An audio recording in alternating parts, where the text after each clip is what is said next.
Salam, hər vaxtınız xeyir. Bu dəfəki dərsimiz sulfat turşusu, onun alınması və xassələri ilə bağlı olacaq. Deməli, testlərin izahını keçməmişdən qabaq, yenə də başqa dərslərdə olduğu kimi mövzu ilə bağlı hazırladığımız qısa nəzəri qaydaya baxaq, dərsi təkrarlayaq, sonra testlərin izahına baxarıq. Deməli, sulfat turşusunun kimya formulu H2SO4 yazmışıq, quruluş formunu da göstərmişik. Fiziki xassəsi sulfat turşusu rəngsiz, sudan ağır, higroskopik mayedir, uçucu deyil. Su ilə qarışdırdıqda güclü qızma baş verir, bu da çox təhlükəlidir. Və yadda saxlayırıq ki, sulfat turşusu üzərinə su tökmək olmaz. Çünki burada o qədər qızma baş verir ki, yaranmış istilikdən sulfat turşusu qaynayıb, ətrafa sıçrayıb və fəsadlar törədə bilər. Sulfat turşusunun sənayedə adətən piritdən alınır. Mərhələ 3 mərhələyə baş verir. Reaksiya 3 mərhələyə baş verir. Birinci mərhələdə piriti oksigen mühitində yandırırıq. Ferium 2O3 və SO2 əmələ gəlir. Sonra ikinci mərhələdə SO2 və CO5 iştirakında oksigenlə reaksiya aparılır, SO3 alınır. Üçüncü mərhələdə isə alınmış SO3 su ilə reaksiya aparılır və sulfat turşusu əmələ gəlir. Üçüncü mərhələdə çox yüksək temperatur əmələ gəlir, qızma baş verir və bu temperatur, yəni bu istilik əmələ gələn sulfat turşusunun buxarlanmasına, sulfat turşusunun təhlükəli dumanının əmələ gəlməsinə səbəb olur və bu da çox təhlükəli olduğuna görə üçüncü mərhələdə SO2 su ilə deyil, sulfat turşusunun özü ilə reaksiya aparırlar və nəticədə gördüyünüz kimi sulfat turşusu vurulsun N mol SO3 qarışıq əmələ gəlir. Bu da oleum adlanır. Oleum ən qatı sulfat turşusudur və oleumu durlaşdırmaqla müxtəlif qatılıqlı sulfat turşusu hazırlamaq olar. Amma yenə yadda saxlayırıq ki, qatı sulfat turşusu və yaxud da oleumun üzərinə su tökmək olmaz. Bu ətrafa dağılıb zərərlər toxunura bilər. Sulfat turşusu alınmasında həm piritdən, bax, sxemdə göstərdiyimiz kimi, həm də bu maddələrdən istifadə etmək olar. Hətta kükürdün özündən də istifadə etmək olar. Çünki kükürdün çox hissəsi ilə sulfat turşusunun alınmasına sərf olur. Əgər piritdən başlanğıc maddə kimi istifadə etsək, 1 mol piritin tərkibində 2 mol kükürd atomu olduğuna görə buradan 2 mol sulfat turşusu əmələ gələcək. Yəni 1 mol piritdən birbaşa reaksiya yazsaq 2 mol sulfat turşusu almaq olar. Amma digər başlanğıc maddələrə baxsaq, hamısında kükürd 1 mol atom var. Yəni maddənin daxilində kükürdün molu 1 mol olduğuna görə onlardan da 1 mol sulfat turşusu almaq olur. Bax, bu sxemlər sulfat turşusu alınması ilə bağlı məsələlərdə bizə lazım olacaq. Yəni o məsələləri həll eləməkdən ötəri bu 3 mərhələnin 3-ünü də yazmağa ehtiyac qalmayacaq. Elə 1 mol piritdən 2 mol sulfat turşusu, digər xam mallardan isə 1 molundan 1 mol sulfat turşusu kiçik sxem çəkib məsələləri həll eləmək olacaq. Piritdən sulfat turşusu alınmasında məhsulun çıxımını artırmaq üçün, məhsuldarlığı çoxaltmaq üçün bir neçə proseslər var. Bunlardan biri məsələn əvvəlcə pirit xırdalanır, hava vəzinə təmiz oksigende yandırılmağa çalışılır, temperatur 800 dərəcəyə qədər olur. Bu sulfat turşusunun alınması mərhələsinin optimal şəraiti sayılır. İndi sulfat turşusunun kimyəvi xassəsi ilə davam edək. Sulfat turşusu bildiyimiz kimi turşuların qüvvətli sırasında ən birinci turşudur. Bütün turşulardan qüvvətlidir. Bütün turşuların xassələrini göstərir. Yəni, məsələn, suda məhlulda iyonlara tam dissosiasiya edir. Əsas oksidlərlə, amfoter qarışıq oksidlərlə, əsaslarla, digər turşuların duzları ilə, ammoniakla, məsələn, spirtlərlə reaksiya daxil olur. İki əsaslı turşu olduğuna görə 2 mərhələ dissosiasiya eləyir. Məsələn, birinci mərhələdə H müsbət alınandan sonra hidrosulfat iyonu əmələ gəlir. İkinci mərhələdə isə SO4, yəni sulfat iyonu əmələ gəlir. Sulfat turşusu turşuların xassələrini göstərməklə yanaşı, onun duru və qatı olması xassə fərqi əmələ gətirir. Məsələn, duru sulfat turşusunun xassəsi başqa olur, qatı sulfat turşusunun xassələri başqa olur. Və bu turşular metallarla fərqli reaksiyalara daxil olurlar. Və biz də bunu aşağıdakı cədvəldə göstərmişik. Burada metalların aktivli sırasını qeyd etmişik. Litium, kalium, kalsium, natrium qüvvətli metallardır, bilirik. Maqnezium, alüminium, manqan, sin, xrom, dəmir, kobalt, nikkel, qalay, qurğuşun orta qüvvətli metallar. Mis, civə, gümüş passiv metallardır. Yəqin gördünüz, burada passiv metallar sırasında qızılla platin yazmamışıq. Çünki qızılla platin nə duru, nə də qatı sulfat turşusu ilə reaksiya daxil olmur. Deməli, cədvəldə birinci sırada nədən bəhs olunur?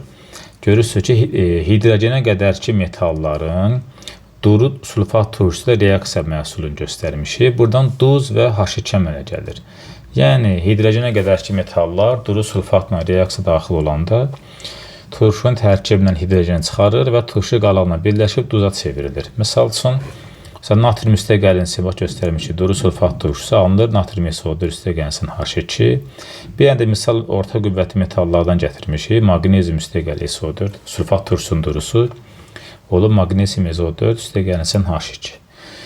İkinci tərəf isə, deməli, hidrogendən sonraki passiv metalların duru sulfat turşusu reaksiya sxemini göstərmişik və bunlar da reaksiya getmir yazmışıq. Deməli, hidrogendən sonraki metallar duru sulfat turşusu ilə reaksiya daxil olmur. Onlar da baxın, mis və hətta qızıl da burada göstərmişik sizin üçün. Yəni, bu metallar, yəni hidrogendən sonraki metallar duru sulfat turşusu ilə reaksiya daxil olmur. Cədvəlin aşağısında isə fikir verirsinizsə, litium, kalium, kalsium, natrium metallarını digər metallardan ayırmışıq.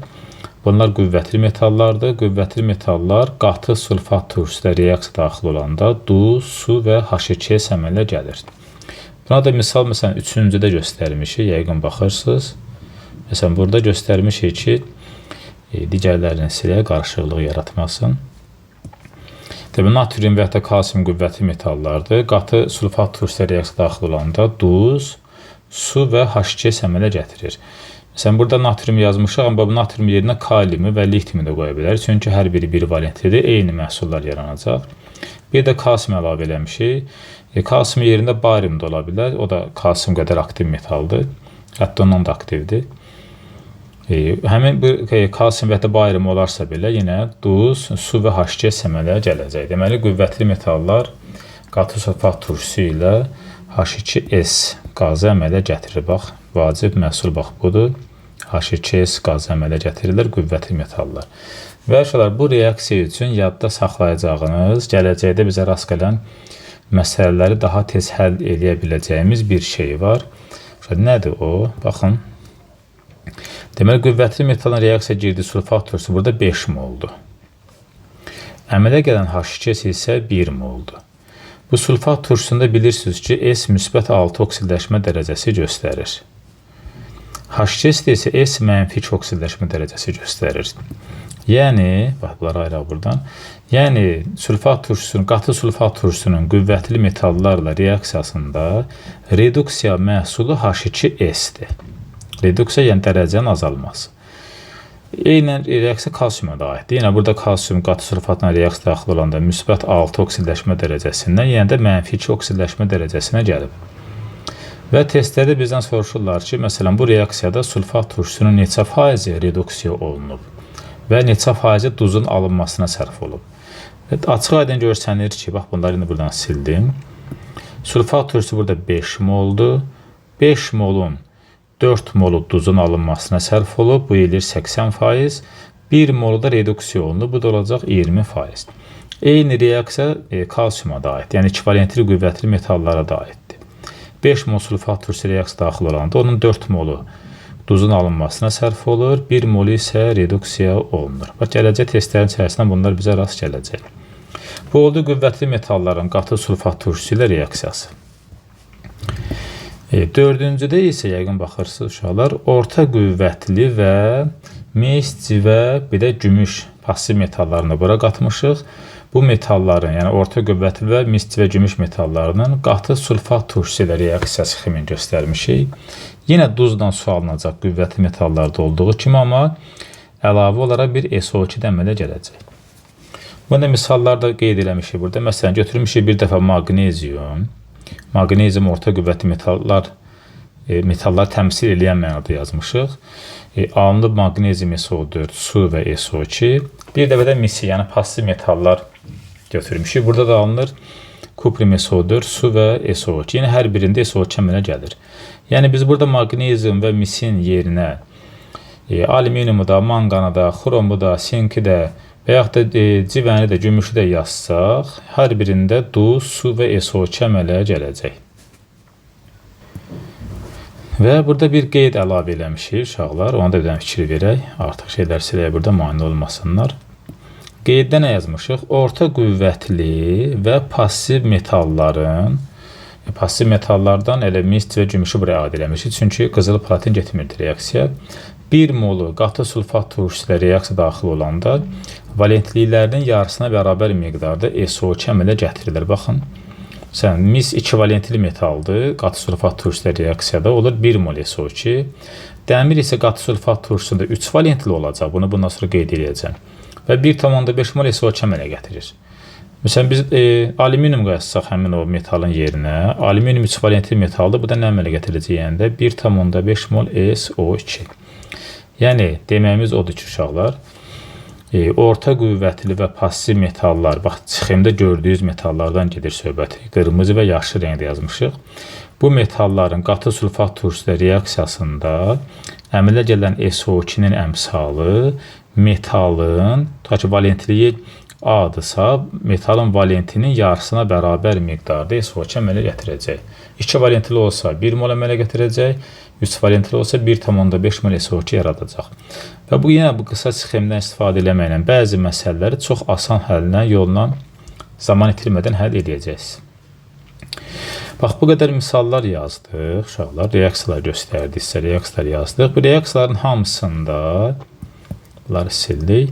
Reaksiyaların hamısında fikir verirsinizsə, baxın, hamısında normal dozlar əmələ gəldi. Natrium sulfat, maqnezium sulfat, natrium sulfat, kalsium sulfat və ya mis-2 sulfat. Hamısı normal dozlardır.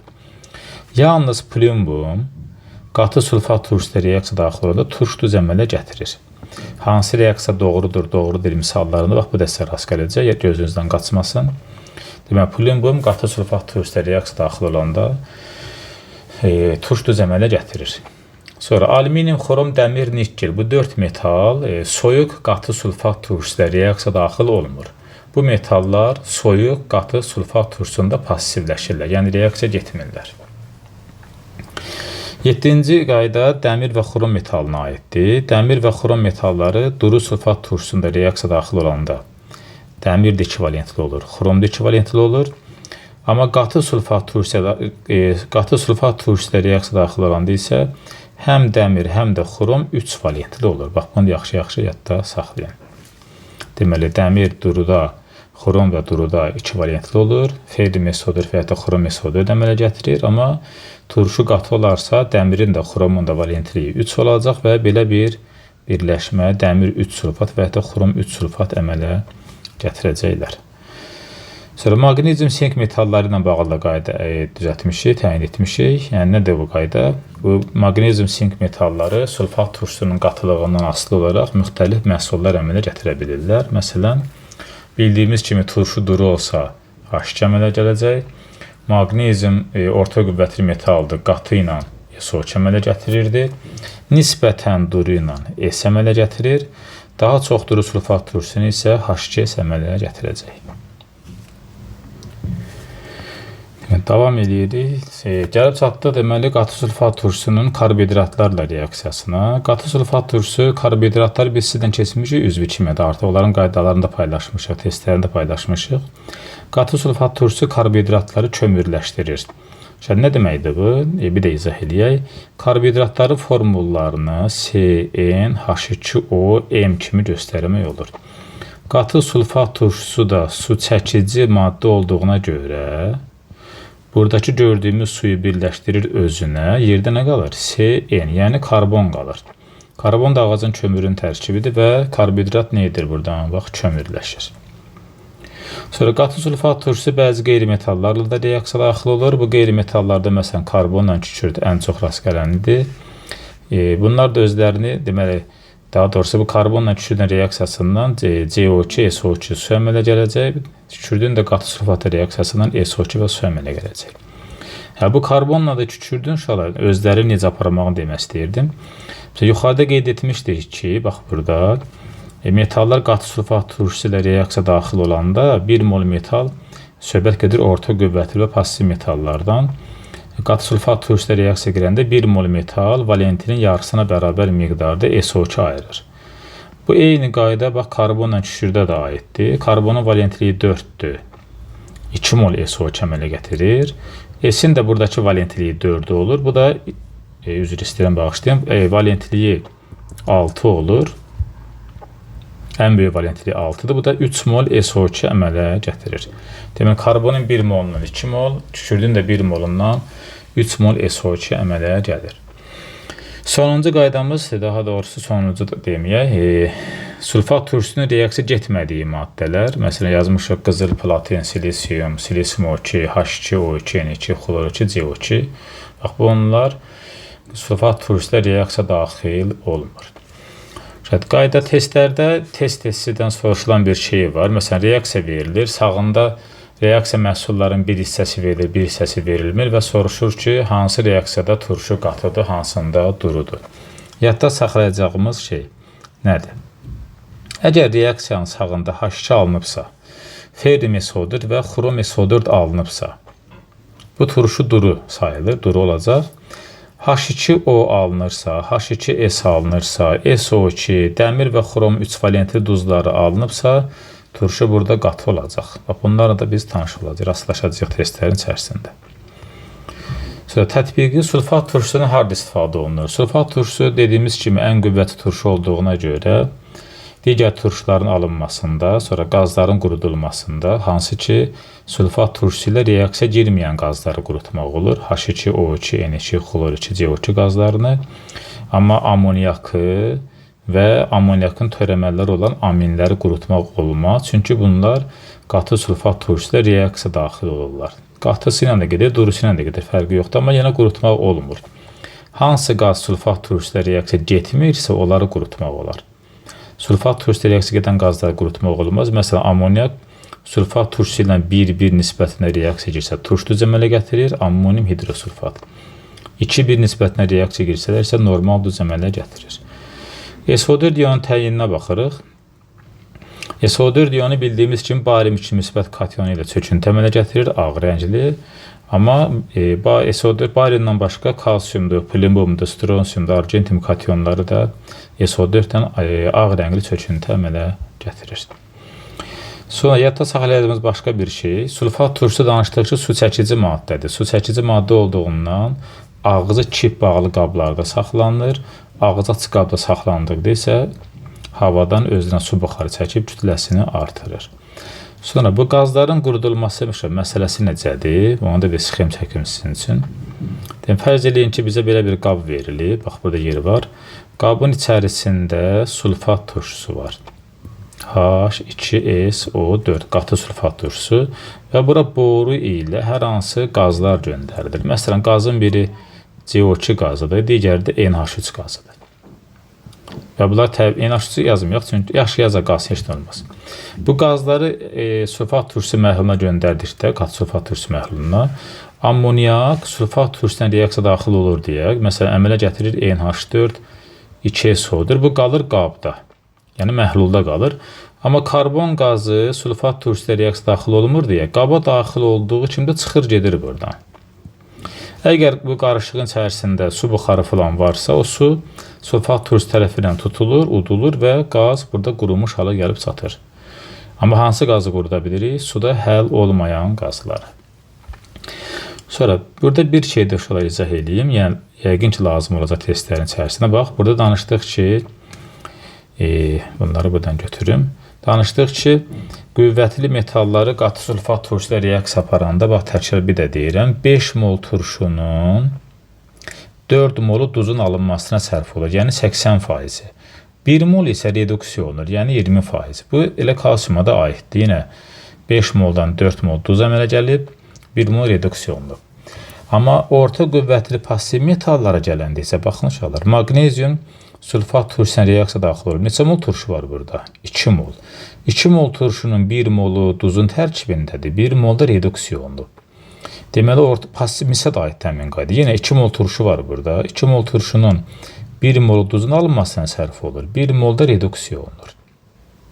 Deməli, qatı sulfat turşusu orta qüvvətli və pasiv metallarla reaksiya daxil olanda turşunun 2 molundan 1 mol, yəni 50% duz əmələ gəlməyə sərf olacaq, 50% də reduksiya olunacaq. Bax, bunları yadda saxlayarsınız. Bu, yəqin ki, uşaqlar, pilin bu metodları bura qarışdırmayın, çünki burada turş duz əmələ gəlib. Biz danışdığımız qaydalar, bax, bu, pilin bundan başqa digər metallara aid idi, çünki onlarda normal duz əmələ gəlir. Bax, bunlar sulfat turşusuna aid olan nəzəri qaydalara baxdıq, göz atdıq, kitablar sizin özünüzdə də var. Yenə dərsi oradan oxuyub, testlərinə də, izahlarına da baxarsınız. Çətinlik çəkdiyiniz vaxtlarda suallara baxarsınız. İndi bir neçə testlərin izahına baxaq. Görək hansılarında siz çətinlik çəkə bilərsiniz. Məsələn, elə birinci misaldan başlayaq. Cədvəlimiz də burada olsun, ola bilsin lazım olar bizə. Məsələn, bu da bizim metalların sulfat turşusuna reaksiya cədvəli. Birdə yazılıb ki, hansı metalların duru sulfat turşusuna təsirindən hidrogen qazı ayrılmır. Hansı metalların duru sulfat turşusuna reaksiyasından hidrogen ayrılmır? Hidrogenin ayrılmadığı metallar, bax danışdıq, hidrogenden sonraki metallar idisə, hələ biz bunu hidrogenin alınmasını da keçmişdik, onda cavab olacaq elə B variantı. Məsələn, 2-3 sadə sualda dərsin sonunda izah etmişdik, bunlar sizə qalsın. Məsələn, 5-ci misalda bizə deyir ki, bunu buradan göstərərəm. 1 mol sink sulfitdən, sink S-dən neçə qram sulfat turşusu alınır? Danışdıq ki, ilkin xam malın tərkibində neçə mol kükürt atomu varsa, o qədər molda turşu əmələ gəlir. Yəni, sink S-də 1S varsa, 1 mol turşu alınacaq. Ona görə də 1 mol sink sulfitdən alınan turşu ilə 98 qram eləyəcək, yəni D variantı. 6-cı, 7-ci misallar sizə qalsın, oxşar misallardır. Məsələn, bu suallar da sadıdır. Bax, yenə də burada kuprimesdən nə qədər sulfat turşusu alınır, sonra piritdən nə qədər sulfat turşusu alınır deyə misal var. Dedik ki, 1 mol piritdən 2 mol turşu alınırsa, çünki S 2 moldur, 2 moldan 4 mol alınacaq və s. Məsələn, 11-də yazıb ki, aşağıda göstərirlər hansı maddəni qatı sulfat turşusu ilə qurutmaq olmaz. Qatı sulfat turşusu ilə quruda biləcəyimiz qazlar, bir də quruda bilməyəcəyimiz qazlar var idi. Baxın, məsələn, quruda bilməyəcəyimiz qazlar amoniyak və aminlər idi. Olmaz deyirsə, cavab A variantı eləyəcək. 13-də hansı, 12-də daha doğrusu, hansı maddəni ağzı açıq qabda saxlayanda kütləsi dəyişməz? Yəni, havadan özdən su buxarı və ya da karbon qazı çəkilməsi demək istəyir. Məsələn, sulfat turşusu su çəkici maddədir. P2O5 də su çəkici maddədir. Y ilindəki C variantı qüvvətli metalların oksidləri də havadan su buxarı çəkə bilərlər. Onda dəyişməyən olacaq A variantı. Bax, bunları sizə saxlayıram. Məsələn, 18-ci misalda dəmir qatı sulfatdan reaksiya girəndə dediyi SO2 əmələ gətirirdi. Duru ilə də reaksiya girəndə 2 variantlı olurdu. Ferrium SO4 yaradırdı. Bu dəmirin xromun kimyəvi xassəsini göstərmişdi. Sxemi cavabı da özü taparsa hansıdır? Bunlar sadə suallardır, yəni. 19 deyilə, 20 də qalsın sizə. Məsələn, 21-də deyil, X maddəsi müəyyən edin. Fikir verirsinizsə, turşu qatıdır və əmələ gələn qaz H2S qazıdır. H2S qazını əmələ gətirən qüvvətli metalları, bax, burada göstərmişdik. H2S, bax, burada var. Qüvvətli metallardırsa, demək X qüvvətli metaldır. Onda C deyil, D deyil, Y də deyil. Qalıb kalsiumdan natrium. Baxırıq ki, burada X2 SO4 əmələ gəlibsə, onda X1 valentliymiş. Çünki SO4 2 valentlidir. Deməli, 1 valentli metal olmalıymışsa, bu da olacaq, onda B variantı.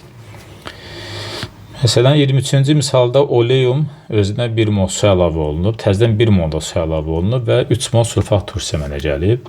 Oleumun formunu burada göstərmişdi. Baxın, HCSO4, NSO3. Deməli, əgər bu formuldan sonda 3 mol sulfat turşusu alınıbsa, orada göstərir ki, 3 mol alınıb. Bu sulfat turşusunun 1 mol, onsuz da HCSO4 burada var idi, oleumun içərisində. Deməli, 3 mol alınıbsa, ikisi də SO2-dən əmələ gəlib, yəni SO2-dən əmsalı 2 eləməlidir. 2 eləməlidir SO2-dən əmsalı, cavab onda olacaq D variantı. Daha da başqa necə demək olar? Oleum dediyimiz maddə özünə 2 mol su birləşdirir. Bu da elə SO2-nin sayını göstərir. 24 sizin olsun, 25 də onu kimi. 26 da sizə qalsın, sadə misaldır. Məsələn, 27-də hansı reaksiya tənliyi duru sulfat turşusunun xassəsini əks etdirmir? Duru sulfat turşusunun xassəsi bu idi ki, H-a qədərki metallarla H2 əmələ gətirir, hidrogendən sonraki metallarla reaksiya getmir. Onda burada fikir verirsiniz, C variantında mis passiv metaldır. Əslində o duru sulfatla getməməlidir, amma gedib. Deməli, bu durunun yox, qatının xassəsini göstərirmiş. Məsələn, bu hissələrin suallar qalsın sizə. Məsələn, 32-ci misal üçün, bax, burada qeyd yaratmışdıq ki, turşun duru və qatı olduğunu hardan biləcəyik? Bax, göstərəm buradan, bax, bu hissədir. Artıqları buradan silim, görsənsin. Deməli, baxın, əgər reaksiyadan H2 alınsa, ferri SO4 alınsa, xrom SO4 alınsa, turşu durudur. Amma H2O və yaxud da H2S, SO2, dəmir və xrom 3 valentli birləşmələri alınarsa, turşu qatıdır. Məsələn, 3-cü misalda H2 alınıbsa, demək turşu duruymuş burada. Biz qatını axtarırıq. Məsələn, 2-ci misalda mis bilirik ki, ümumiyyətlə duru sulfatdan reaksiya getmir, ancaq burada gedib. Deməli, kupri SO4 alınıbsa, bu turşu da qatı sayılacaq. 2 qatıdır. Ferrim də burada 3 valentli birləşmə əmələ gətiribsə, demək, bu da qatı turşunun xassəsini göstərəcək. Onda siz istəsəniz burada, bax, bu qatı olan misallara bir dənə kuprium SO4 də əlavə edərsiniz. Demək, kupri SO4 varsa, bu qatı turşunu göstərəcək. İstəsəniz, civə SO4 də əlavə edə bilərsiniz, qatını göstərəcək. Argent 2 SO4 də əlavə edə bilərsiniz.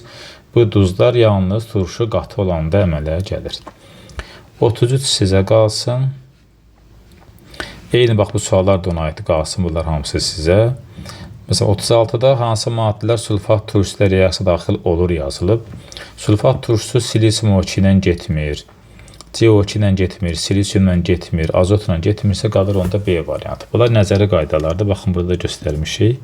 Sulfat turşusunun getmədiyi reaksiyalar, getmədiyi maddələr bax, burada var idi. Bunlardan istifadə edib cavablar tapa bilərsiniz. Bu hissələr sizin olsun. 38 şəkil sizi qorxuzmasın. Qaba X daxil olub H2 əmələ gəlibsə, yəqin ki, turşu duruymuş. Çünki qatıda H2 əmələ gəlmir. Qatı hallarını silirik. H2 də alınması üçün metal hidrogendən əvvəldə olmalıdırsa, mis də ola bilməz. Onda qalır B variantı. Bax, bunlar da sizə qalsın. Bu suallar da sadə suallardır. Məsələn, 43-cü misalı yazaq. 43 yazaq. Demək, əslində 43 də sadə misaldır, amma yenə bir iki məsələ həll edək. Deməli, 112 qram dəmirlə duru sulfat turşusunun reaksiyası. Dəmir duru sulfat turşusu ilə reaksiya daxil olanda duru sulfat əmələ gəlirdi ferrim SO4 və H2. Əgər ferrim SO4 alınırsa, bizə deyir ki, hansı duz? Onda C variantı olmaz, Y variantı olmaz. Burada ferrim SO4 yoxdur. Əmsallar bərabərdir. Dəmir verilib bizə 112 qram, özü isə 56-dır. Alınan duz ferrim SO4 X qram olsun. Emiri də dəmir 56, SO4 də 96, cəmləyəndə eləyir 152. Tənasüb quranda X eləyəcək 304. Yəqin düz yazdım. Bununla gediriksə yuxarıda 2 qalır. Cavabın da olacaq D variantı. Bax, bu suallar da qalsın sizə. Bunlar da sadə suallardır. Məsələn, 47-ci misalda H2S yananda əmələ gələr SO2. Onda B olmaz, S bu da olmaz, oleum da olmaz. X SO2-dirsə, oksigenlə reaksiya daxil olsa əmələ gəlir SO3. SO3-dən SO3-ün yarandığı variant C variantında var. SO3 də sulfat turşusundan birləşəndə oleum əmələ gətirəcək. Bunlar qalsın sizə. Sən 49-da hansı halda duru sulfat turşusu götürülüb? Bir qeyd etdik bundan qabaq. SO2 alınsa turşu qatı idi, H2S alınsa turşu qatı idi. Deməli, duru olan hidrogenin alınması reaksiyası olacaq. 51-ci misalda, deməli, qatı sulfat turşusu X-dən reaksiya girib H2S əmələ gətirib. H2S əmələ gətirən qüvvətli metallar idisə, mis olmaz, civə olmaz, alüminium olmaz. Qalır onda C ilə Y variantı. Sonra Z-ə baxıram. Sulfat turşusu ilə reaksiya getməyib. Sulfat turşusu ilə reaksiya getməyən özdə qatıdır, temperatur da yoxdur burada. Ümumiyyətlə getməyib həm də. Qızıl platinə. Burada mis var. Y variantında mis var. Gedəcəksə reaksiyonda qızıl platin getməyəcək. Və burada qalır misləncivə. Misləncivə passiv metallardır. Passiv metallar da qatıdan əmələ gətirir SO2. Demək, cavab elə C variantı eləyəcək.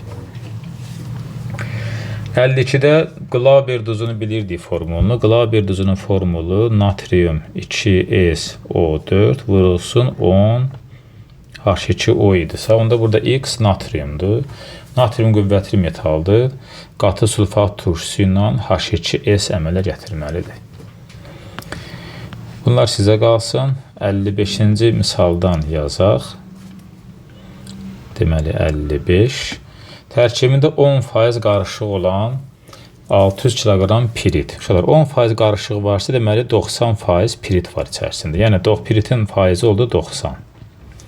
Biz də birinci nə etməliyik? 600-ün o 90%-ini tapmalıyıq ki, təmiz pirit nə qədərdir? 600-ün 90%-ini tapsaq, eləyəcək 540 kiloqram. 6-9-dan 54, 540 eləyəcək. Neçə kiloqram sulfat turşusu almaq olar? Piritin də formulu feryum S2 idi. 2 mol S atomu var idisə, 1 mol piritdən 2 mol sulfat turşusu alınacaqdır. Tapdıq bu 540 piritin təmiz kütləsidir, kiloqram. Neçə kiloqram sulfat turşusu alınır? X kiloqram. Feryum S2 özü 120-dir. Sulfat turşusu olacaq 2 vurulsun 98. Tənasib qurduq belə. Reaksiyamız bu hissədədir, qarışmasın. Bu 2 ilə 120-ni aparsa burada qalar 60. Sıfırlar da buradan gedər. 54 də 6 ilə gəlsə yuxarı 9 qalacaq. 9-u vuracaq 98-ə. X bərabərdir 9 vurulsun 98. 9 8-in 72, 7 yadda. 9 9-un 81, o da olacaq 88. 7 də yadda qalmışdı, olacaq 882, yəni C variantı. Məncə 56-nı həll edə bilərsə, mən sadəcə kömək üçün deyirəm. Mis qatı sulfatla reaksiya daxil olanda kuprum SO4 alınacaq. Sonraki variantları məncə tapmaq asandır. Dəmir də qatı sulfatla 3 variantlı olacaq. Feryum 2 SO4 3 alınacaq. O da sizə qalsın. 58-59'lar sadə suallardır. Bunlarla məncə mən baxmayayım da, siz bunları öz həll edə bilərsiniz. Məsələn, 64-cü misala baxaq. 64-cü misala uyğun bir dənə küçük dərsində belə misal yazmışdıq deyəsən. Hansı qrafiklər 11,2 qram dəmirin isti və qatı sulfat turşusunda həll olunması reaksiyasına aiddir. Deməli, dəmiri isti və qatı sulfat turşusunda həll edəndə dəmir burada 3 valentli olurdu. Olurdu feryum 2, SO4 3, üstə gəl su, bir də sonda SO2 əmələ gəlirdi. Dəmir orta qüvvətli metal, qatıda SO2 yaradır. Tənliyə misallaşdırmaq lazımdır. Bunun üçün elektron balansından istifadə eləyək. Amma asan tərəfini izah eləyərəm. Dəmir deməli 0-dan gəlib müsbət 3-ə, S müsbət 6-dan gəlib S müsbət 4-ə. Deməli, dəmir 0-dan gəlib dəmir müsbət 3 olanda 3 elektron edir. İndeksindəki 2-yə vursaq olur 6 elektron. S müsbət 6-dan S müsbət 4-ə gələndə bu da eləyəcək 2 elektron. 6 ilə 2-ni xısa yaparsaq qalır 3, 1. Yerin dəyişicisi olur 1, 3. 3S müsbət 4-ün əmsalıdır. Bura bir 3 yazdıq. 1 dəmir 3 müsbətin əmsalıdır. 1 yazdıq. 2 dəmir varsa burada bir 2 yazırıq. 3S burada var. 3S də sağda 6. Onda burada bir 6 qoysaq. Suyun da əmsalını 6 yazsa tənliyi bərabərləşir. Bunu biraz necə sadələşdirə bilərdik? Bu tənliyi mən bir də yazıram. Əslində əmsallaşdırmışıq. Elektron balansı qurmadan necə həll edə bilərdik? Bir də ona baxaq. Görə alınır, alınmaz. Məsələn, yazaq dəmir. Üzərinə gəldi sulfat turşusu. Alınır feryum 2, SO4 3. Su və SO2. Bu tez-tez rast gələn tənliyidir, belə deyirəm. Dəmir 2 varsa, bax, bura bir 2 qoyduq. Dəmir qatı sulfat 3 valentlidir. 3 valentli olduğuna görə valentinin yarısı qədər. Yəni 1,5 mol SO2 çıxaracaq. 1 molu. Amma burada dəmir artıq 2 mol oldu deyə 3 mol SO2 çıxaracaq. Bura 3 qoysaq, sağda S-lərin sayı 4 ilə 6 ilədir. 3'ü burada var, 3'ü də burada var. Onda bura qədər bura 6 yazanda, burada bir 6 yazanda tənlik bərabərləşəcəkdir. Yəni belə də həll edə bilərdiniz, narahat olmayın. Məsələmizdə verilib 11,2 qram dəmir. Dəmir özü isə 2 vurulsun 56'dır. Sonra nə deyir? Şərtdə nə verilib? Demək, hidrogeni göstəriblər burada. Bir də SO2-ni göstəriblər. Bir də dəmirin azalmağını göstəriblər. Dəmir reaksiya girən maddədir, bunu bilirik. Reaksiya girən maddələr zaman keçsə nə etməlidirlər? Azalmalıdırlar. İndi 11,2 qram dəmir neçə mol eləyir? Dəmirin özü 56'dırsa, 11,2 qram dəmir eləyəcək 0,2 mol. Niyə? Çünki 11,2-ni dəmir 56'ya böləndə eləyəcək 0,2. Deməli, dəmir 0,2 moldan gəlib 0'a düşməlidir. Ona görə bir qrafiki doğrudur. Sulfat turşusu burada qatı olduğuna görə qatı sulfat turşusundan hidrogen alınmaz. Demək, bu səhvdir. Amma SO2 alınır. Nə qədər SO2 alınır? Burada göstərib 6,72 litr. Görə həqiqətən də elədir, yoxsa deyil. Bura bir x litr yazaq. Aşağıda 3 vurulsun 22,4. Lazım olmayanları buradan silək.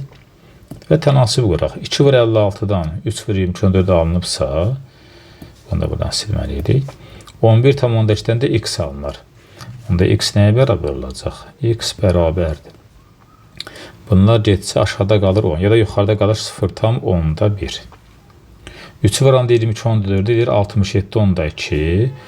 0,1'i də bax bura 67,2'yə vuranda eləyəcək 6,72 litr. Yəni 3 qrafikdə doğrudur. Cavab olacaq onda 1 və 3. 65 eyni misal sizə qalsın və bunda şifahi misallardır qalsın sizə. 68'ə baxaq. 68'də deyir ki, eyni mol miqdarda götürülmüş əsasların hansının neytrallaşmasına daha çox sulfat turşusu sərf olur. Neytrallaşmaq nə deməkdir? Əvvəldən də bilirdik. H-ın OH-a bərabər olması deməkdir. Daha çox turşu sərf olması üçün daha çox OH olmalıdır. Daha çox OH-ın olduğu yerdə bax burada 3 moldur. Ona görə cavab A variantı eləyəcək. Qalanlarında ya 1-dir ya da ki 2-dir. 69'da isə artıq burada kütlədən söhbət gedir. Eyni kütlədə götürülmüş. Və biz danışmışdıq ki, eyni kütlədə götürülmüş məsələlərində kiçik m bölünsün böyük m bərabər nü düsturundan istifadə edirik. Kütlə sabit olanda nü ilə m tərs aslı olurdu. Daha çox sulfat turşusu sərf olunması üçün kütlə daha az olmalıdırsa, bunların içərisində daha az olan kütlə, bax A variantı berilyumda olacaq. 70-ci misala baxaq. Buna oxşar misallar bir neçə dənədir. Onlarda siz özünüz həll edirsiniz. Gümüş və dəmirdən ibarət qarışığın üzərinə əvvəlcə duru sulfat turşusu. Duru sulfat turşusu əlavə eləsəm gümüş getməz. Amma dəmir duru sulfatla reaksiya girəndə əmələ gətirir ferrium SO4. Sonra isə barium xlor 2 əlavə etdilər. Demək, əmələ gələn ferrium SO4-də barium xlor 2 əlavə edirik. Əmələ gəlir buradan ferrium xlor 2 və barium SO4-ün çöküntüsü. Deyir, hansı maddələr məhlulda olar? Barium SO4 qabın dibinə çökəcək. Bu məhlul sayılmır, çünki çöküntüdür. Onda məhlulda həll olan duz ferrium xlor 2 qalacaq. Cavab verəcəklə yalnız 1. O bir misallarda məncə özünüz həll edin. 73'də hansı reaksiya getmir yazılıb. Deməli, mis qatı sulfatda gedər, SO2 verər. Qızıl. Qızıl qatı sulfatdan da, duru sulfatdan da reaksiya daxil olmurdu. 74 sizin. 75'i necə həll edir uşaqlar? Deməli, hansı maddənin qatı sulfat turşusu reaksiyasından qaz halında maddə əmələ gəlmir? Gümüş hidrogendən sonraki metaldır. Qatı sulfatdan SO2 qazı əmələ gətirir. Bu reaksiya gedəcək. Kalium 2 CO3 zəif turşunun duzudur. Sulfat turşusuna reaksiya daxil olsa, məsələn yazıram buradan, sulfat turşusu üzərinə gəl, kalium 2 CO3. Bunlar dəyişəcəklər yerlərində. Demək, kalium 2 SO4 üzərinə gəl, H2CO3. H2CO4 davamsız turşudur. O saatda parçalanır. H2 ondan CO2-yə. Yəni, buradan da qazandı maddə əmələ gələcək. Eyni reaksiya natrium hidrosulfidə də aiddir. Bu da SO3-dən SO2 qazı əmələ gətirəcək. Qarışqa turşusunu qatı sulfat turşusuna qızdıranda üzvüdə öyrənmişdi. CO qazı alınırdı. Demək qalır A variantı. A-da necə baş verəcək reaksiya? Deməli, kalium 2, silisium O3-ün üzərinə sulfat turşusu əlavə eləsə, yenə dəyişmə reaksiyası baş verəcək. Kalium 2, SO4 üzərinə gələcək H2 silisium O3. Silikat turşusu çöküntüdür, özü də bərk maddədir. Demək, buradan qaz əmələ gəlməyəcək. Cavab olacağında A variantı.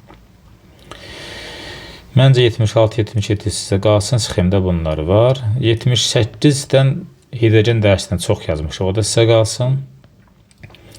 79-da birinci və ikinci sxemlərə uyğun reaksiyanı tapmaq lazımdır. Birinci reaksiyada metal 0-dan 3-ə gəlib, yəni 3 valentli olub.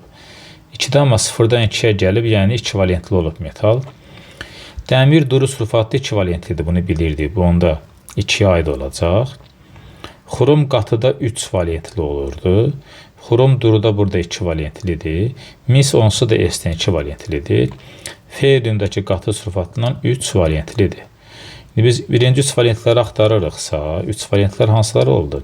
Buradan baxırıq da yəqin ki, deməli 2 3 valentlidir. 2-də və 5-də tapdıq 3 valentliləri. 2 5-də elə A variantında var. 1-də, 3-də, 4-də də 2 variant tapdıq, elə A variantı şərti ödəyir. Bu sizə qalsın. 81-ci misalda deyir ki, Z qazı kuprim SO4 məhlulu ilə qara rəng əmələ gətirir. Çöküntü özdə. Deməli, 81-də mis SO4-dən qara, yəni mis 2 müsbət kationu ilə qara çöküntünü verən S2 mənfi var idi. Bu əmələ gəlirdi kuprim S qara çöküntü. Əgər Z qazı mis SO4-dən qara çöküntü verirsə, onda belə çıxacaq qazın içərisində S var imiş. Yəni, onda bu H2S imiş. Yazan reaksiyan baxın. Kuprim SO4 üzərinə gəlsək H2S.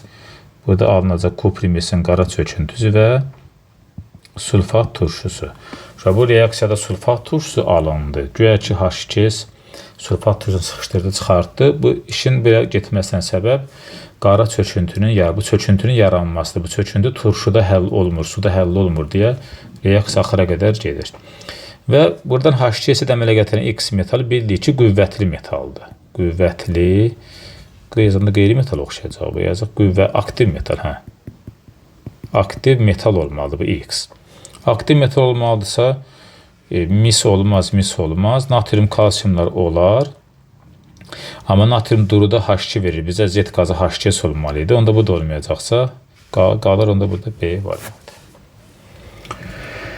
Sonra buna oxşar 82-ci misal. Baxaq, görə 82-də nə veriblər. Demək, T ilə E reaksiya daxil olanda sonuncudan yazıram.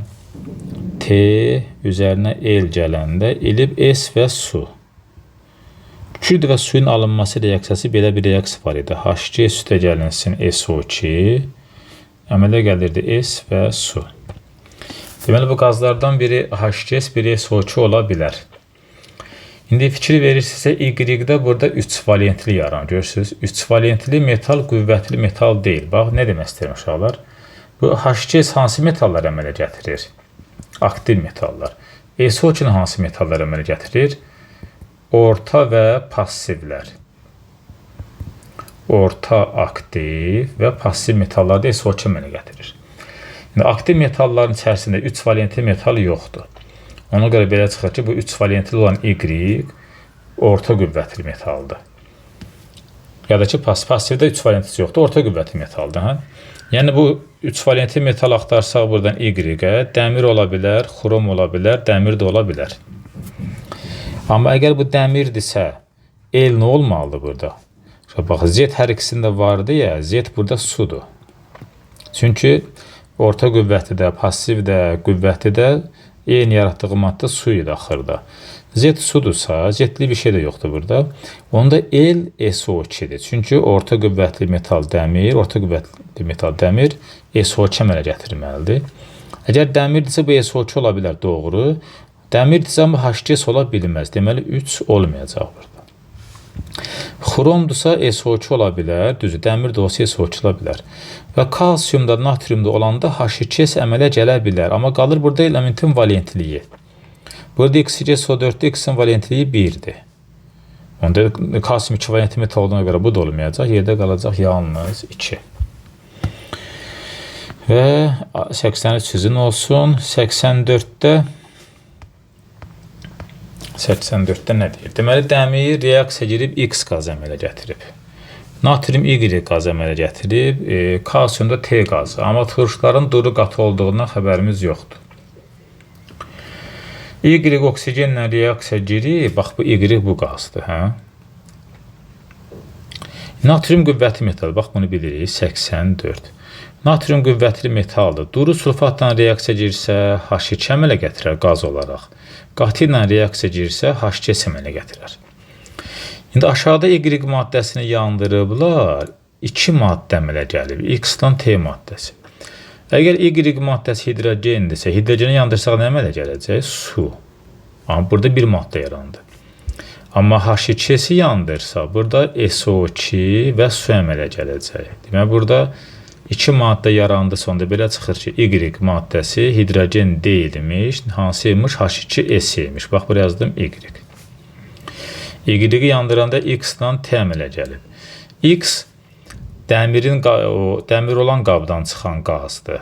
Onda belə çıxır ki, X qazı da SO2-dir. Niyə? Çünki su qaz deyil axı. Bunu da tapdıq buradan. Qaldı Z-i tapmaq.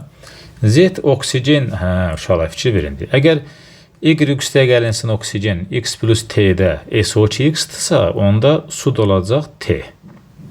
Çünki T var o X-in yanında. Bax, bu T. Və həmin o T Z üstə gəl O2-dən əmələ gəlib. Deməli, Z üstə gəlinsin oksigen, əmələ gəlib T, yəni su əmələ gəlibsə, bu da bizə nə deyir? Deyir ki, mən hidrogenəm, yəni Z. Hamısını tapdıq, baxın, H2S Y-ymiş, SO2 X-ymiş, T suymuş, Z də oldu H2. Nə soruşur? Hansı qablarda turşu qatıdır? Lap yaxşı. Z nə idi? Z hidrogen idi. Hidrogen alınan turşu olan qab nə imiş? Mən qatı yazdım. Mənə nə oldu belə? H2 alınan demək hansı turşu idi? Duru turşu idi. 3 olmaz. Y nədir? Y H2S-dir. H2S hansı turşudan yaranır? Qatıdan. Demək burada turşu qatıymış. Yəni ikinci qabda. X da SO2-dir. Baxın, tapmışıq burada. X SO2-dir. SO2-də hansı turşudan alınırdı? Qatıdan. Onda belə çıxır ki, birinci və ikinci qabları turşu qatıymış. Yəni olur D variantı.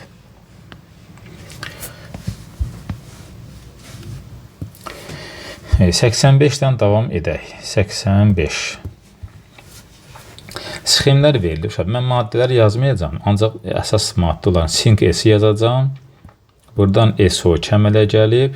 Buradan da SO3. Sonda əmələ gəlib sulfat turşusu. Birinci, ikinci, üçüncü reaksiyaların çıxımları 80-50-100'dür.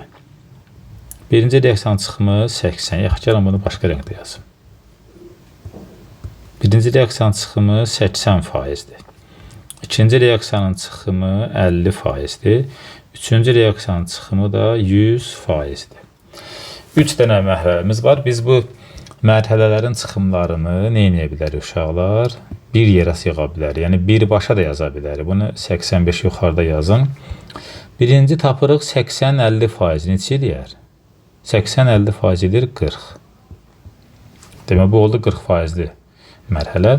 Bir də 40-ın 100%'ni tapırıq. Bu nə qədər eləyir? Bu deli 40-ın 100%'i 40 eləyər. Onda belə çıxır ki, birbaşa reaksiyamız neçə faizli imiş? 40% çıxımdan imiş. Deməli, mərhələ reaksiya görəndə hər mərhələnin faizini tapa-tapa gedirik. Olur sondakı faiz birbaşa reaksiyanın faizi. Bizə deyir ki, 196 qram sulfat turşusu almaq üçün. Artıq bunlar hamısını silirəm buradan, bizə lazım deyil. 196 qram sulfat turşusu almaq üçün yazıram bura. 196 qram. Sulfat turşusunun özü də ki 98-dir. Neçə mol sink S lazımdır? Burada yazdıq X mol. Özü də burada 1 moldur. Özü də bilirdik ki, sink S'in 1 molundan 1 mol turşu alınır. Tənasübümüz yarandı. Oldu X-dan 196, 1-dən də 98. Onda X nəyə bərabər olacaq? 2-yə. Demək, maddəmiz 2 mol oldu. Amma çıxım neçə faizi idi? 40%. X hardadır? Soldadır. Solda onda nə eləyirdik? Aldığımız cavabı vururdıq 100-ə, 100%. Bölürdük, məsələdə bizə verilən 40%-ə. Burada neçə eləyər? 2,5 2 varında 5 mol. Demək, bizə 5 mol sink S lazım imiş. 86 sizə qalsın. Bax, bu suallar da sizin olsun.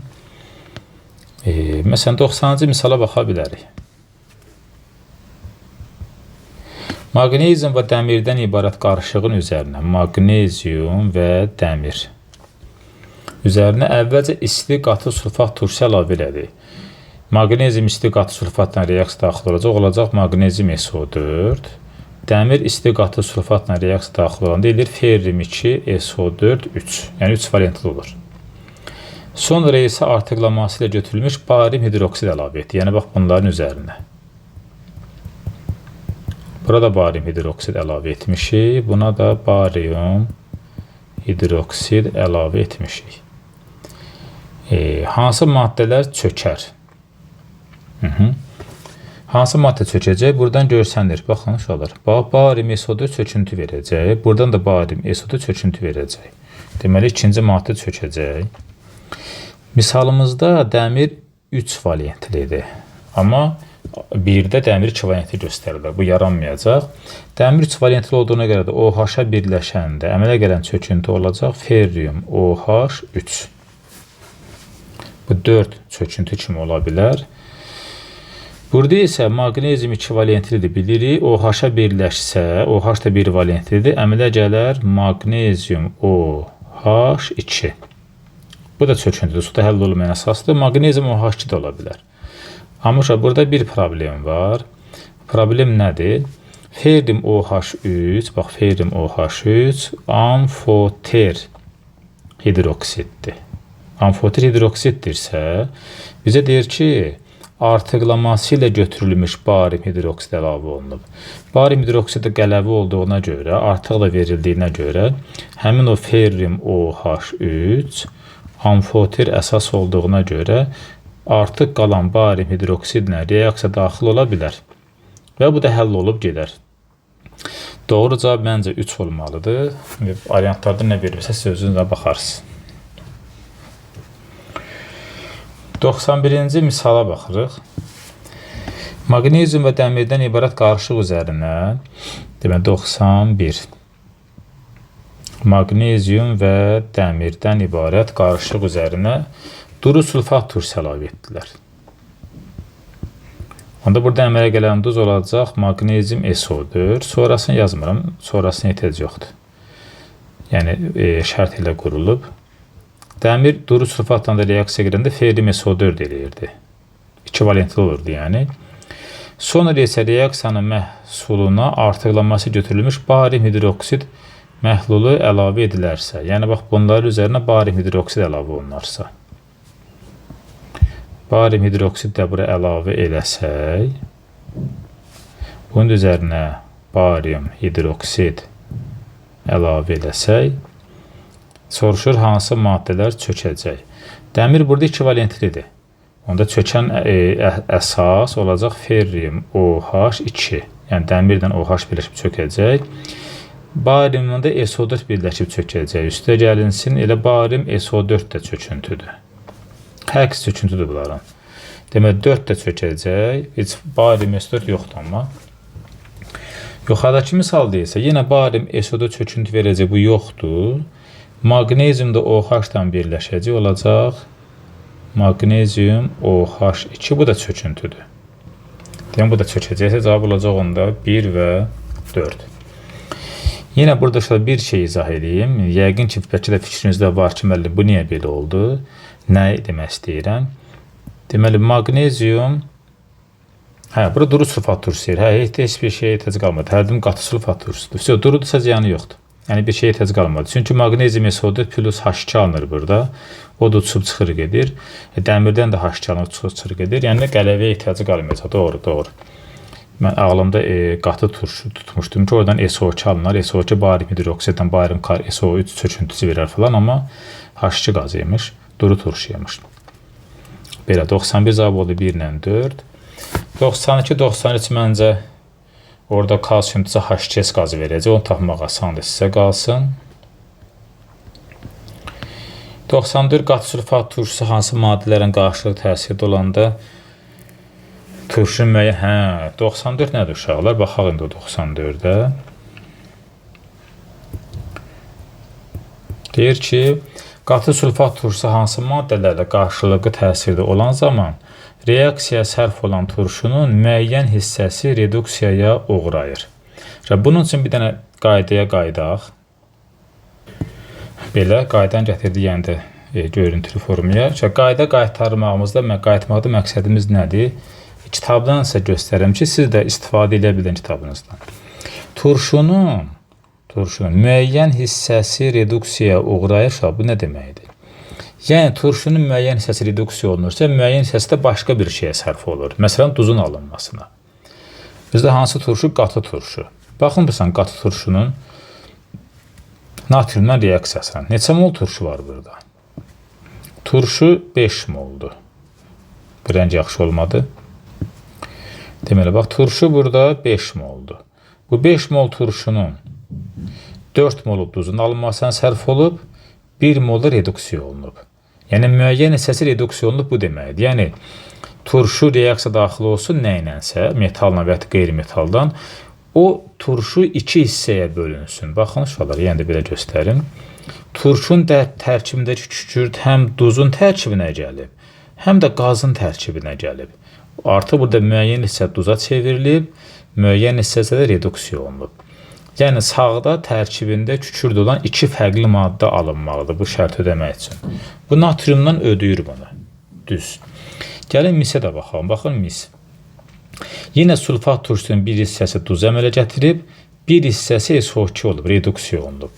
Yəni, misə də aiddir. Bəs görəsən, kükürtdən ətərdir vəziyyət. Baxın, kükürtün reaksiyasına. Kükürt qatı sulfatla reaksiya girəndə sulfat turşusunun hamısı SO2 olub. Yəni, hamısı reduksiya olunub. Başqa bir şeyin içində kükürt yoxdur artıq. Yəni, kükürt bir yerdən bir yerə gedib. Hamısı reduksiya olunub. Müəyyən hissəsi yox, hamısı. Olmadı. Karbon da eyni onun ki. Baxın, karbonla da reaksiya gedəndə sulfat turşusu ancaq SO2-nin tərkibinə gedib. Sağda əmələ gələn maddələrin başqa heç birində SO2 yoxdur. Yəni, bütün hissə reduksiya olunub. Bu da onda bütün hissə oldu. Kuprumo isə, kuprumo əsası oksiddir. Əsası oksid turşudan reaksiya daxil olanda elə kuprum SO4 üzərinə gəlirsən su. Burada sulfat turşusunda heç bir şey olmayıb. Yəni, S müsbət 6, yəni müsbət 6-ya gəlib. Yəni, dərəcəsi dəyişməyib. Yəni, bu ümumiyyətlə deyir cavab. Buna görə qalır cavab 1 ilə 4. Demək, 95-ci misala baxırıq. Maddə verilib X2SO4 vur 10H2 və adı Glauber duzudur.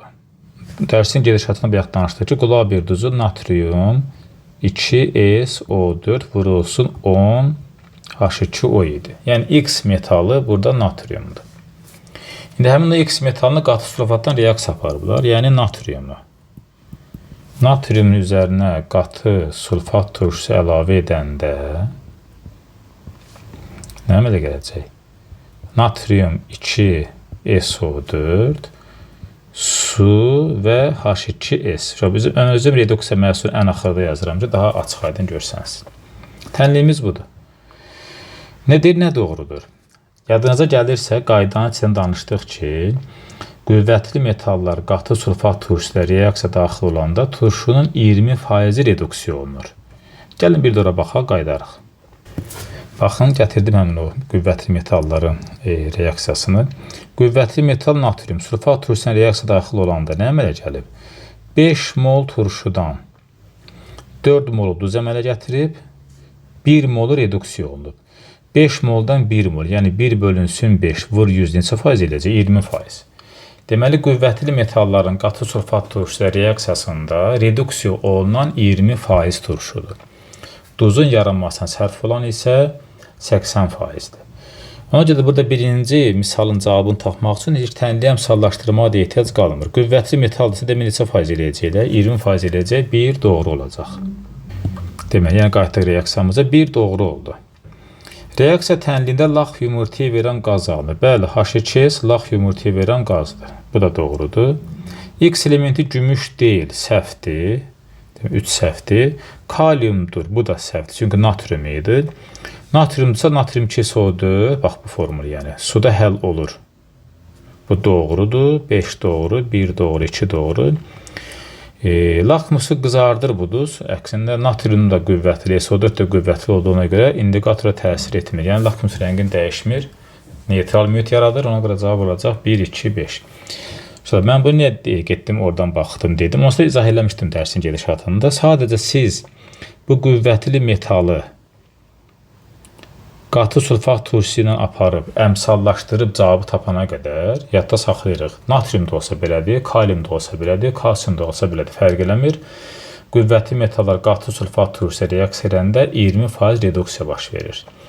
Orta qüvvətli pasiv metallar isə orada qızılı platin çıxın, plumbumu çıxın, orada isə 50% reduksiya baş verirdi. Da bunu söz kimi yadda saxlaya bilərsiniz. 96 məncə sizə qalsın, adi reaksiyalarda. 97 də ona kimi, 98 də elə. 99-u yaza da bilərik. Gəlin yazaq yaxşı. 99. Dəmir qatı sulfatdan reaksiya aparılıb. Deməli, dəmir üzərinə gəldi qatı sulfat turşusu qızdıranda baş verir. Əmələ gəlir ferrium 2SO4 3. Su və SO2, yəni uşaqlar SO2-ni özüm axırda yazdım. Reduksiya məhsulu açıq aydın görsəniz. Amma əmsallaşdıranda biraz problem yaradacaq. Gəlin biraz bunu aralı yazaq bir-birindən. Demək, üzərinə gəldi su, bir də SO2. Üstə gəli aralı qoyaq buradan. Belə. Deməli, dəmir istəgələ qatı sulfat turşusunun reaksiya məhsullarının mol sayının zamanının asılı qrafiki verilib. Deməli, bu tənliyə misallaşdırmalıyıq. Yenə buna uyğun misal demişdik ki, dəmir 3 valentli metaldır, qatı sulfatla reaksiya girəndə 1 molu 1,5 mol SO2 əmələ gətirəcək. Hər bir metal 1 molu qatı sulfatla reaksiya girəndə valentin yarısı qədər SO2 yaradır. İndi dəmir burada 2 olduğuna görə, bura bir 2 yazsaq sol tərəfə. Oldu dəmir 2 mol. Əgər 1 molu 1,5 mol SO2 əmələ gətirirsə, onda 2 mol nə qədər SO2 əmələ gətirəcək? 3 mol. Bura bir 3 qoyarıq. SO4-lər, S-in 3-ü burada var, 3-ü də burada varsa 6 edir, gətirib bura 6 yazarıq. Suya da 6 tənli bərabərləşər. Burada molu ən çox olanı 3 dən göstəriblər. Mən də burada yazaram. Deməli, molu ən çox olan hansıdır? Sudur molu ən çox olan. Deməli, 3 maddəsi budur. Və buraya yazdım, su. Sonra molu ən az olan 1-dən göstərilib. O da bax, ferrium 2SO4 3-dür. Yəni, bax, budur. Bu da oldu ferrium 2SO4 3. Yəqin 2 də olacaq nə? SO2. Bizə deyir, 2 maddəsi üçün nə doğru deyil. 2 maddəsi SO2-dir. Bax, 2 maddəsi oldu SO2. Çünki molu ortada qalıb bunun. Adi şəraitdə şəffaf mayedir. Doğru deyil axtarırıq. Bu SO2 qaz halında maddədir. Maye deyil. Onda bu doğru deyil. Cavab olacaq. Kəskin ili qazdır SO2. Bəli. Xassəsində keçmişdi. Suda həll olunmur. Əksinə, suda həll olur. Onda bu da səhvcə doğru cavabı götürəcək bunu. Müəyyən şəraitdə molekul kristal qəfəs əmələ gətirir. SO2 qazdır. Ancaq müəyyən şərait deyirsə, hər hansı bir temperaturda, məsələn, çox aşağı temperatura gətirsək, bərk maddə çevrilir, molekullər qəfəs əmələ gətirə bilər. Ona görə bu da doğrudursa, doğrudursa biz nə axtarırıq? Doğru olmayanları axtarırıq. Onda olacaq 1 və 3. Nömrə 100. 100-ə baxırıq. Sulfat turşusu üstəgəl maqnezium. Metalı birinci yazaq. maqnezium üzərinə gəldi sulfat turşusu. Məhsulları verib. Maqnezium SO4, S və su. Bu yəqin nisbətən duru turşu ilə olan reaksiyadır. Tənliyi əmsallaşdıraq. Maqnezium 0-dan gəlib müsbət 2-yə, S müsbət 6-dan gəlib 0-a. Deməli, maqnezium 0-dan gəlib maqnezium müsbət 2 olan deyir, 2 elektron verir. S müsbət 6-dan gəlib S 0 olursa 6 elektron alır. 2 ilə 6-nı ixtisar aparsam qalır 1, 3. Yerini dəyişdirsəm olacaq 3, 1. 3 maqnezium müsbət 2-nə əmsaldır. Buraya yazdıq bir dənə 3. 1 S0-nə əmsaldır. Bura qoyduq 1. 3 maqnezium varsa burada 3 yazırıq. S oldu 4 dənə sağdır. 3 o da 1, 4. Bura bir 4 yazırıq. Suya da 4. Tənliyi bərabərləşir. Oksigen də bərabərləşdi.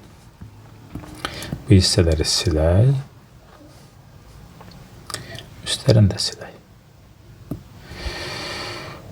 Mol sayı Z ən çox moldur burada. Bu sudur. Bax, elə bir yazıram buradan. Yadımızda qalsın. Bu sudur. Çünki 4 moldur. Ən az olan X-dırsa bu da kükürtdür. Çünki 1 moldur. Onda Y ortada qalsa bu da 3 mol olan maqnezium SO4-dür. Qrafik əsasən 8 qram X maddəsi əmələ gələndə. Demək 8 qram X maddəsi X kükürtdürsə, onda X-i buradan siləm. Yazılan bura 8 qram kükürdün üzərinə. Artı bilən ki bu X-dir. Əmələ gəldikdə neçə qram Z maddəsi ayrılır? Z maddəsi də sudur. Lop yaxşı. Z-i buradan sildik. Deyir neçə qram ayrılsa yazdım bura bir X qram. Kükürd özü 32-dir. Su da olacaq 4 vurulsun 18. Tənasib qurduq.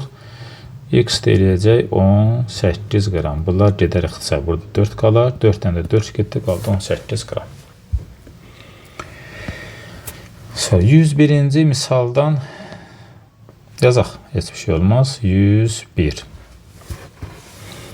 300 kilogram piritdən. Pirit ferrium S2. 441 kilogram sulfat turşusu alınıb. Pirit 2 mol kükürt saxladığına görə buradan 2 mol sulfat turşusu alınacaq. Verilənlərini yazaq. Deməli, 300 qram piritdən, ya da kilogram verilib, yaxşı. Kilogram piritdən 441 kilogram sulfat turşusu alınıb. Piritin öz emeri 120, sulfat turşusu olacaq 2 vurulsun 98. Fikirversiniz, X yoxdur. Yəqin hamısını xatırladınız. X olmayan hallarda bizim bu 441-i biz almamışıq deyə onunla işimiz olmur. Yerinə bir X qoyub tapırıq ki, əslində nə qədər alınmalıdır? X də bərabərdir. 122-lə getsə burada qalacaq 60. 300-ü də 60-a böləndə burada qalacaq 5. 5-i vuracağıq 98-ə. 5 8-in 40, 0 4 yadda. 5 9-un 45, 49. Deməli, normalda 490 kilogram alınmalıdır. Bu bizim aldığımız. Amma 441 kiminsə aldığıdır. Məhsulun çıxımını tapın. Praktik çıxım hesab edilirsə, onda nə edirik? Deməli, o 441-i bölürük bizim aldığımız 490, vururuq 100-ə. Neçə edər? 0-dan 0 getdi. 441, 1 0 da yanında bölürük 49-a. 8, 9, 39, 36, 9, 1-in 9. Demək, 9, 1-in 9, 9, 4-ün də 36. Burada qalır 2. Bu da qaldı 7. 0 da yanına gətirsək, 49 çox qaldı uşaqlar. Bunu düzgün bölmədik. Bir dəqiqə. Gəlin, ən yaxşısı kalkulyatordan bölək. Bu 90% eləyirmiş. Kalkulyatordan istifadə elədim. Yəqin təbii qarşılayırsınız. Cavab demək çıxım 90% eləyirmiş. Buna bölüb 100-ə vurmaq nə deməkdir? Onu da izah edeyim. Həmişə hesablamalardan bizim aldığımız rəqəm ki var, 490. Bu 100% deməkdir. Bax, bura yazıram 100%. Onların verdiyi də olur x%. Yine x-i tapanda 441-i 100-ə vurub 490-a bölməliyəm. Elə həmin şey yenə də alınır. Onda 102 qalsın sizə. 103-ə də oxşar misal bundan qabaqda yazmışdım. O da sizə qalsın. 104-cü misalı yaza bilərik. 104. Yəni yazaq. Artıq miqdarda götürülmüş 4 mol gümüş. Gümüşü 4 mol qatı sulfat turşusuna qızdıranda. Gümüşü qızdırırıq qatı sulfat turşusunda. Gümüş pasiv metaldır. Qatı sulfat turşusunda reaksiya daxil olanda eləcə argentin 2 SO4 su və SO2 qazı əmələ gələcək. Yəqin bu tənli əmsallaşdırmaq lazımdır. Baxaq, bəlkə bunu sadə əmsallaşdıra bilərisə əmsallaşdıraq, görək. Gümüş 2 varsa, bura bir 2 yazsam. Sağda S. Yox, 2-dən başlamayaq. Yəni, belə eləyək. Oksigen sağda təkdir suyun tərkibində. Bura bir 2 qoyaq. H olsun 4 dənə. Burada bir 2 yazaq. S-lər bərabərləşdi. Gümüşü də 2 qoysam tənli düzəldir. Hə, bundan düzəlir tənli. Fikir versiniz, yəni də sulfat turşusu 2 moldan 1 molu duz alındı. 1 molda reduksiya olundu. Yəni 50% oldu. Yəni də 4 mol sulfat turşusu verilmişdi. Buraya yazdıq 4 mol. Onda aşağıda yazırıq 2 mol əmsalını. Neçə mol kükürt dioksid əmələ gələr, yəni SO2. X mol özü də burada 1 moldur. Tənasib qurduq. Olacaq 2 mol. 105 də artıq sizin olsun. Gümüşdən həmin reaksiya verilib. 106-da belə bir misal yazmışdıq sizlə. Amma X sol tərəfdə idi. İndi sağ tərəfdədir X. Məncə özü tapacaqsınız bunu. Çünki yenə də 80-50-100 varsa 80-50%, sonra onun da 100% tapı qoyacaqsınız. Qalsın sizə. Həll edəcəksiniz. Buna uyğun misal yazmışıq. 107-ci misala baxaq. Metal 11,2 verilib. H-xlorla qarşılıqlı təsirindən ayrılan qazın həcmi 4,48-dir. İndi qatı sulfat turşusuna alınan duzun molyar kütləsini tapın. Metala bir X metalı deyək. X metalının xlor turşusuna reaksiya aparanda, tutaq ki, X metalında valentli bir dənə A olsun. Bilmirik axı neçə valentli metaldır. Hər bir metal H-xlorla reaksiya daxil olanda, belə aralı yazaq biraz, valentliyi qədər H-xlorla reaksiya daxil olurdu və valentlinin yarısı qədər H2 çıxardırdı. Onda bu eləcə X xlor A, çünki X A valentlidir, H-xlor da 1 valentlidir. Üstə gəlinsin 0,5 A hidrogen. Və bu işin gedişatı bu. Deməli, A-nı biraz qıyı oxşatmışıq. Düzəldək buradan A. A valentli X metalı H-xlorla reaksiya daxil olanda valentli qədər H-xlorla reaksiya gedir və valentlinin yarısı qədər hidrogen çıxardır. Bunu düzəltdik tənliyi. Bunu buradan silək. Metal bizə verilib 11,2 qram. Bunu da bilmirik, X qoyaq. 4,48 neçə mol deməkdir? 0,2 mol. Bu isə neçə moldur? 0,5 A moldur. Tənasib qursaq. Biz X axtarırıq. X hansı metaldır? Hə? X bərabərdir. Bu vergülləri buradan atsaq hər ikisindən. 112-dən 2 getsə burada qalacaq 56. Onda X bərabər olacaq 56 vurulsun 0,5 A. Bu da eləyəcək 28 A. Deməli, metala nisbi molekul, nisbi atom kütləsi 28 A-dır. A da metalın valentliyi idi, əvvəldən elə danışmışdıq. Məsələn, metal 1 valentli olsa tutaq ki, A-nı yerinə 1 qoysaq, oldu 28. Kütləsi 28 olan metal yoxdur, nisbi atom kütləsi. Amma A-nı yerinə 2 qoysaq, yəni 2 valentli metal olsa, 28-i də 2-yə vursaq, eləyəcək 56. Bu, dəmiri verir. Deməli, metalımız dəmir imiş. İndi həmin o dəmirin qatı sulfat turşusu reaksiyasına, dəmir qatı sulfatla reaksiya daxil olanda eləyir ferrum 2, SO4, 3. 3 valentli olur. Duzun nisbi molekul kütləsini axtarırıq. Dəmir 56-nı 2-yə vuranda eləyir 112, üstə gəl. SO4-ün hamısı 96-dır. Çünki 98 turşu idi. 96-nı 3-ə vururuq. 3-ə vursaq 3 6 18, 3 9 27, bu da 28. Burada 288 əlavə eləsəm, bu eləyəcək 400. Deməli, alınan duzun molekul kütləsi 400 imiş. 108 siz yazarsınız, amma mən yenə başlanğıcdan deyim. Metalı tanımırdıq, ona A valentli metal dedik. Halogenlər dərsindən bilirdik ki, hər bir metal valentliyi qədər H xlorla reaksiya gedir. Metalın 1 mol daha doğrusu. Valentliyi qədər H xlorla reaksiya gedir və valentin yarısı qədər hidrogen çıxardır. Metalın valenti A-dırsa turşuya A yazdım. Çıxan hidrogeni isə 0.5 A yazdım. Tənasibi qurduq, A-ya qiymət verib dəmirin olduğunu tapdıq. 108-də sizin. 109-cu sual. 20% kükürtsüz qarışığı olan, yəni kükürt olmayan qarışığı olan H2S qazından 196 qram sulfat turşusu alınıb. Deməli, H2S qazından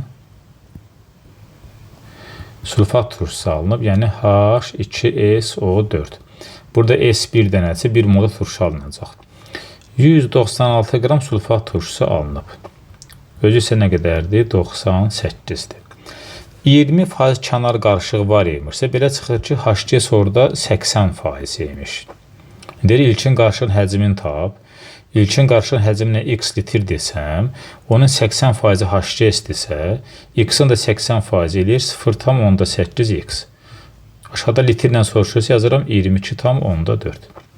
Tənasüb yarandı. 196 getsə burada qalacaq 2. 0,8x bərabərdir. 22,14 2 vuranda 44,8. Vergülləri atsaq, x də bərabərdir 448-i bölməliyik 8-ə. Bərabər olacaq 56 litrə. 109-u mən yazdım, 110 sizə qalsın.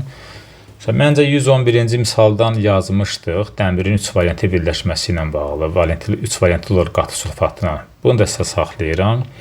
112-də sizin, 13-də sizin. 114-cü misalda natrium qatı sulfatda bilirsiniz ki, H2S verir. Mis qatı sulfatda SO2 verir. Artı buna görə uyğunluğu özünüz qura bilərsiniz. Sonra 115-də 1 mol maddənin sulfat turşusu ilə qatı sel əmələ gətirdiyi SO2-nin həcmi. Məncə bunu siz tapa bilərsiniz. Çünki hər bir metalın 1 molu valentinin yarısı qədər SO2 çıxarda bilir. Tutaq ki, məsələn, buna 1 mol desəm, demək metal 2 valentli imiş. Buna 1,5 mol desəm, demək metal 3 valentli imiş. Bu da 2 mol desə, demək metal demək. Artıq bu da qeyri-metal olacaq. 4 valentli, artıq onlar sizin sadə olacaq. Taparıq onu. Taparsa daha doğrusu. 117 sonuncu sualımızdır. 400 qram 20%li sulfat turşusu. 400 qram 20%li sulfat turşusunda, məhlulunda daha doğrusu, təmiz sulfat turşusu eləyir neçə qram? 80 qram. 80 qram. Əgər 80 qram turşu varsa burada, onda belə çıxır ki, su nə qədər olacaq? 4 başlayan çıxarıq da 400-dən. 400 məhlulumuz varsa, 80-dən çıxanda qalır 320 qram su. Deyir ki, buradan 310 qram suyu buxarlandıranda, 310 qram suyu buradan çıxsam, qalır yerdə 10 qram su. Deməli, 80 qram turşu qalır məhlulda, 10 qram da su qalır. Belə bir qab çəkdik. Bu qabın içərisində 80 ilə 10-un cəmi 90 qram məhlul olur. 90 qram məhlulun içərisində də 80 qram nə var? Bir də yazmayaq bunu. Məhlul 80 qram SO3 var. Yəni SO3 sudan 8 dəfə çoxdur. SO3 deyirəm, üzr istəyirəm, sulfat turşusu. 80 qram sulfat turşusu 10 qram suya qarışıb, deməli sulfat turşusu sudan 8 dəfə çoxdursa, belə çıxır bu turşu artıq qatı turşudur. Yəni sulfat turşusu oldu burada qatı. Nə deyir bizə? Dəmirlə qızdıranda, da bundan sonra saatdır. Dəmirlə qatı sulfat turşusunu qızdıranda əmələ gəlir ferrium 2SO4 3, sonra əmələ gəlir SO2 və su. 1 olmaz, 4 olmaz. Yerdə qalanlar bu reaksiyanın məhsullarıdır. Bax, bu da axırıncı sualımız. Mən yenə bacardığım qədərsə kömək eləməyə çalışdım. Oxşar misallar yazdım, digərlərini sizə saxladım. Siz də tənbəllik etməyin, yazın, qaydadan da istifadə eləyin. Növbəti dərsdə də ətraflı yazılı cavab tələb edən testlərin izahına baxacağıq.